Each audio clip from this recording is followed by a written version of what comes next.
Pusta pati pato, hindi nyo magigets to.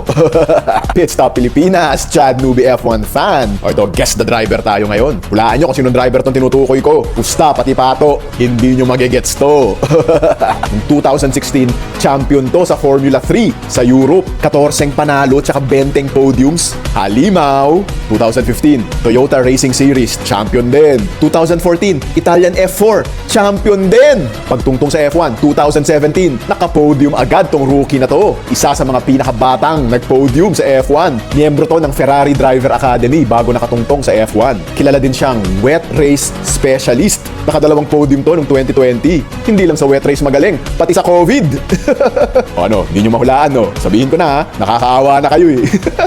Ang tinutukoy ko ay ang F1 driver na sa sobrang galing eh hindi niya kailangan ng financial backer. O kilala nyo na, tinutukoy natin, walang iba kundi si Lance Stroll.